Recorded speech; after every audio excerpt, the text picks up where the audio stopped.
साहबुद्दीन साहब जितना कॉलेज मैंने खोल दिल बड़े सिवान में, यूनानी कॉलेज हो गई, मेडिकल कॉलेज हो गई, इस्लामिया कॉलेज हो गई, कि वो अभी कर या साहब कर के चल गए बड़न।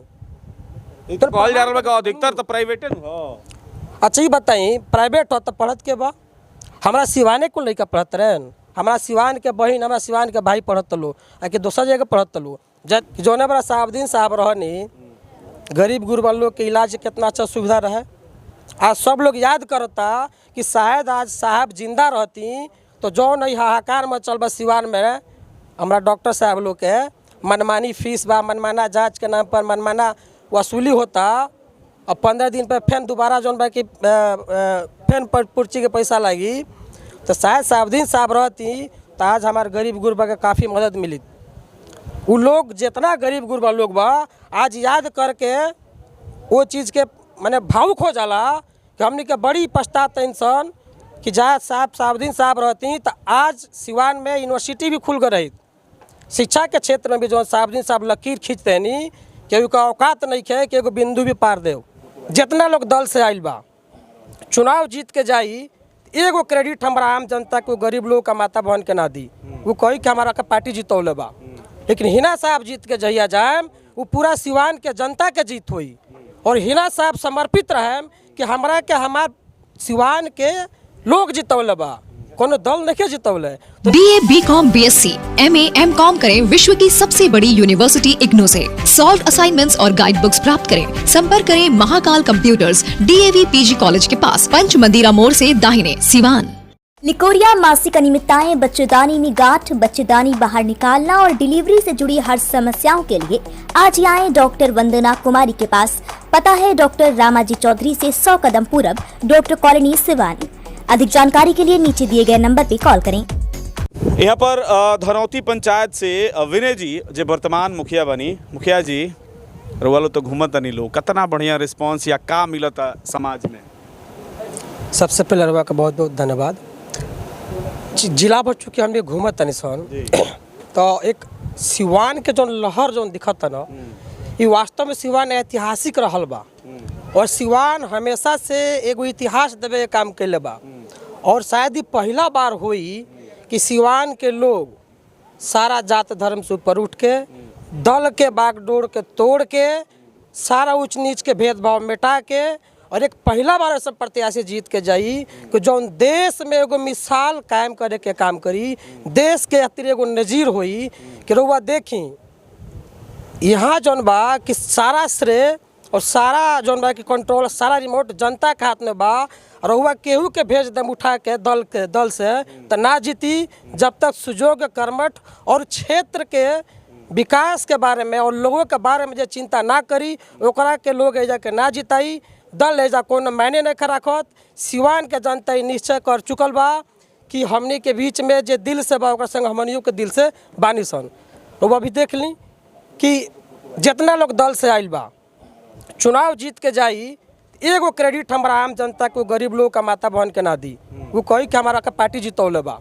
लेकिन हिना साहब जीत के जहिया जाए वो पूरा सिवान के जनता के जीत हुई, और हिना साहब समर्पित रहे कि हमरा के हमार सिवान के लोग जितौले बा, कोनो दल नहीं जितौले। तो निश्चित ही यदि वो काम करें तो अपना सिवान के लोग खातिर काम करें, गरीब गुरबा लोग खातिर काम करें, गांव सुदूर इलाका खातिर काम करें। हमेशा वहाँ का माइंड में रही कि हम यदि नहीं काम करत तो फिर लोग जौन बा कि विश्वास लोग के उठ जाई, और दोबारा केहू निर्दलीय प्रत्याशी के दोबारा सिवान के लोग ना जीताई, तो निश्चित ही सिवान पूरा देश के एगो दिशा देवे के काम करी। रउआ सिवान सदर से बनी और धोतिया वाला चचा बनी, वहाँ कहता नहीं कि मैं समाज A to Z हमार हो, बाकी लोग केंग काट ली।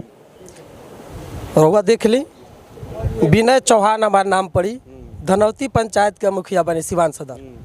ये तो चौहान जी लो तो इंडिया के वोटर है जी। तो वो देख लिए हम तो उहे ना उहे हम रउआ के बतावे चाहते नहीं यहाँ कि साहबुद्दीन साहब जौन व्यक्ति के नाम रहे, एकलौता सिवान में हम गर्व से कहें कि एकलौता एक व्यक्ति थे कि सारा समाज के सभी लोग के एक साथ लेकर चले काम करते नहीं हुआ के।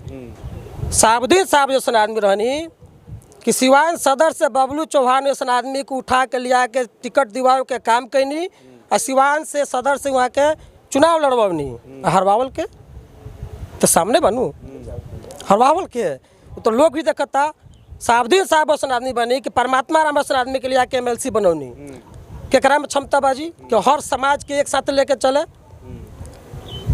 मैंने खाली मैंने पार्टी का अब ऐसा हो गया पूरा बिहार भर में ना कि पार्टी एगो जाति के बेस बनावल बा कि हम फलाना पार्टी के मैंने फलाना पार्टी का फलाना जात के लोग बेस बा, लेकिन अब वो बेसवा टूटी।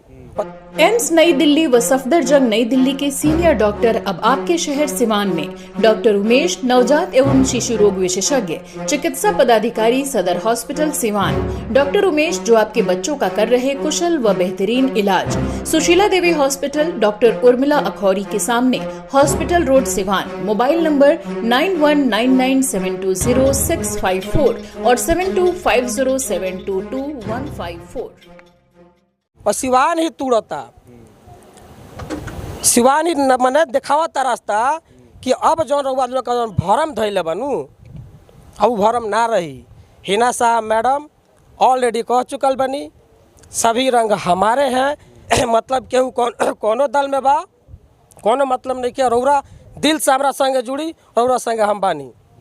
साहबुद्दीन साहब रउरा बताई कि कौना जाति के छोड़ले बनी, हर एक जात के मौका दिले बनी, चाहे वो कोनो समाज से हो तो के वहाँ के ले गई बा, वहाँ को का मौका दे के आगे बढ़ौले बनी। और वहाँ के बड़ी दूरदर्शी रहनी, देखी कि गरीब तबका के पिछड़ा तबका के हाशिया पर लोग के बा केकरा के संग रखे के बा केकरा के आगे बढ़ावे के जरूर मौका दिले बनी। बाकी लोग का कैले बा हम बढ़ी, हमारा जाति के लोग बढ़े, अब हमारे जातिया का हमार पार्टी है, हमारे पार्टी है तो हमारे जातिया के लोग बढ़े। लेकिन साहबुद्दीन साहब कतई नहीं कैले, वहाँ के चाहती तो जकरा के चाहते ओकरा के MP बनती, लेकिन वहाँ का सामाजिक समीकरण साधते हुए हर जात हर समीकरण हर वर्ग के लोग के मौका देवे काम कैले बनी। कितना अंतर रही सिवान सदर में का स्थिति रही, काहे कि तो चचा के विधानसभा है। बहुत अंतर रही, बहुत अंतर रही। रउरा देख ले मैंने हमरो से कहा बताई कि सतवा रहेला लोग 10% एबरा नहीं खे, 10% नहीं खे। और रिजल्ट सामने आ जी 25 के रउआ लौक जाई, का अंतर रही। एक से ज़्यादा हम कुछ ना कहें। देखिए अभी जौन माहौल बनल बा, माहौल जौन बनल बा ई कोनो एक दिन के मेहनत ना हो। हमारा गांव के चाहे पूरा सिवान जिला के महिला लोग चीज़ के समझता, वो दर्द के बुझता कि जौना महिला के सर पर से शौहर के साया हट गईल, जेकर हस्बैंड के डेथ हो गईल, वो महिला फिर भी इतना मजबूती से पूरा सिवान में घूम के सबका पे 20 बनी। तो काहे यही अपना आम जनमानस के बदौलत उनका दम पे महिला लोग चीज़ के समझता। और निश्चित महिला लोग भी मैडम हिना साहब के संगे बा, और ये से बा भारत सरकार द्वारा मान्यता प्राप्त पलक बुद्धा ITI इलेक्ट्रीशियन व फिटर के लिए नामांकन प्रारंभ। पपौर मोड़, तरवारा रोड, सिवान। ITI के साथ साथ ISC करें। अच्छे मार्क के साथ पास छात्रों को भारतीय सेना में मिलेंगे 40 बोनस मार्क्स व रेलवे में job. Wifi, computer classes, spoken classes, छात्रवृत्ति, gym, library, bag, dress, I card व स्पोर्ट्स बिल्कुल फ्री। एक बार पेमेंट करने पर 25% की छूट। सीमित सीट, जल्द नामांकन ले, कहीं यह मौका छूट न जाए। पलक बुद्धा ITI, पपौर मोड़, तरवारा रोड, सिवान। डायरेक्टर मुन्ना तिवारी। कॉल करें 8102091587 9955982888। Website www.palakbuddhaiti.com। जो बड़ा साहबुद्दीन साहब रहनी गरीब गुरबा लोग के इलाज कितना अच्छा सुविधा रहे। आज सब लोग याद करता कि शायद आज साहब जिंदा रहती तो जो नहीं हाहाकार में चल बा सिवान में हमारा डॉक्टर साहब लोग के मनमानी फीस बा, मनमाना जांच के नाम पर मनमाना वसूली होता, और 15 दिन पर फिर दोबारा जो बा कि फिर पर्ची के पैसा लगी, तो शायद साहबुद्दीन साहब रहती तो आज हमारे गरीब गुरबा के काफ़ी मदद मिली। वो लोग जितना गरीब गुरबा लोग बा आज याद करके वो चीज़ के मैंने भावुक हो जाला कि हमने के बड़ी पछताता इंसान कि जहाँ साहबुद्दीन साहब रहती तो आज सिवान में यूनिवर्सिटी भी खुल गई रही। शिक्षा के क्षेत्र में भी जो साहबुद्दीन साहब लकीर खींचते नहीं कि का औकात नहीं है कि एगो बिंदु भी पार दे। तो वो चीज़ के मैडम हिना साहब चाहे वो स्वास्थ्य के क्षेत्र हो के चाहे शिक्षा के क्षेत्र हो के आगे बढ़ावे खातिर संकल्पित बनी। और वहाँ के मन में ये चीज़ बा कि साहबुद्दीन साहब जौन कारवा ले आके छोड़ गई ओकरा का मोही जा कबो ना रह दे, अपन बचल खुचल जिंदगी सिवान खातिर समर्पित कर दें। चाहे वो शिक्षा के क्षेत्र होके, चाहे स्वास्थ्य के क्षेत्र होके, चाहे गरीब गुरबा खातिर होके, ओकरा के जरूर आगे बढ़ा के ले जाए। और वह देख लो के मैडम हिना साहब मीडिया में जब भी बोले नहीं तो युवा लोग के प्रति बड़ी चिंता व्यक्त करेनी। वहाँ के कहे नहीं कि हमारा युवा लोग से आग्रह बा कि वो लोग बाइक जौन बा के सड़क पर संतुलित तरीका से चलाई, संभल के चलाई। जीवन बहुत अनमोल बा, कहीं हम घटना सुने नहीं तो बड़ी दुख होला। अब ये चीज़ के रुआ बताई कि युवा लोग के घटना सुन के वहाँ के दुख होला, ये चीज़ दुखवा तो एगो माँ के ही हो सकता। और मैडम जानत तनी कि सिवान के जितना युवा लोग बा हमार बेटा ह, हम उनकर माँ है और अपना माँ के रूप माँ की तरह वो दर्द फीलिंग मतलब समझे नहीं कि केहू युवा के यदि मोटरसाइकिल से एक्सीडेंट होता तो वहाँ के दर्द होला। तो जे अपना पूरा सिवान के एगो परिवार समझे, सिवान के युवा के अपना बेटा की तरह माने, सिवान के अभिभावक का अपना सास ससुर की तरह माने, एजा के महिला लोग का अपना सास और दयादिन की तरह माने। अब वो प्रत्याशी के सिवान के लोग ना भेजी लोकसभा में तो केकरा के भेजी। और हम तो आग्रह करब अपना युवा साथी लोग से कि रौरा लो चहक पहक पे मत जाई। सिवान के युवा लोग से हमारा आग्रह बा कि वो महिला के जिताई कि जे महिला रौरा विषय में चिंता करेला। के शिक्षा का बात करते हैं सिवान में कि यूनिवर्सिटी खोल देम, कॉलेज खोल देम। जीवन या तो करते वो कहत रहे कय गो कैला बड़ा बताई ना रउआ। मामूली गरीब के इलाज करे ले बड़ा है। अरे साहबदीन साहब जितना कॉलेज मैंने खोल दिल बड़ा सिवान में, यूनानी कॉलेज हो गई, मेडिकल कॉलेज हो गई, इस्लामिया कॉलेज हो गई, केहू अभी कर या साहब कर के चल गए बड़न। तो कॉलेज जा रहा अधिकतर तो प्राइवेटे हो। अच्छा ही बताई प्राइवेट हो तो पढ़त के बा। हमारा सिवाने को लड़का पढ़त रहन, हमारा सिवान के बहन, हमारा सिवान के भाई पढ़त लो, आ कि दूसरा जगह पढ़त लो। यदि वो कॉलेज आज ना हो तो कितना जना ग्रेजुएट ना हो पैतन, कितना जना मेडिकल ना कर पैतन, इंजीनियरिंग ना कर पैतन। ई कहता लोग ई लोग कहता लोग एनडीए वाला कि अभी इंजीनियरिंग कॉलेज खुलल बा सरकारी हो, मेडिकल कॉलेज बनता तो सरकारी हो, उसमें कम पैसा में पढ़ाई हुई। प्राइवेटवा में तो फीस देवे पड़ेला महंगा। वो बड़ा ना जो कंडीशन है ना सिवान के एगो प्राइमरी स्कूल बनवावे का औकात लोग ना रहे। दावा के साथ कहत तनी नु हम पूरा जिला में घूम ली, जितना मिडिल स्कूल प्राइमरी स्कूल लौकत तनु अधिकतर जगह पर ना साहबदीन साहब के ईंटा धइला। साहबदीन साहब के सोच रहे नु कि शिक्षा के आगे बढ़ाओगे बा। ये लोग को कैल ना साहबदीन के साहब के लोग उतना ताकत तो पहुँचा रहे नु कि अपना से भी कर देस। और वो भी वो बड़ा समय में इंजीनियरिंग कॉलेज मेडिकल कॉलेज देवे काम किया जो हमारे बिहार में पूरा गिना चुना रहा है।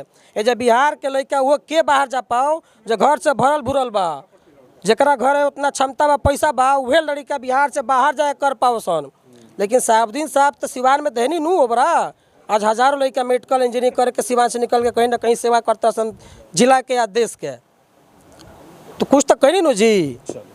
चलिए बहुत बहुत धन्यवाद रही अपन बेबाकी से बात रौरा के भी बहुत बहुत धन्यवाद और श्रोतागण के भी बहुत बहुत बधाई धन्यवाद। तो रही विनय चौहान जी रही यहाँ के धनौती पंचायत के मुखिया बानी और यहाँ के बेबाकी से बात रखनी है और वह अपन प्रतिक्रिया पर जरूर दी और देखत रही मैच बॉक्स।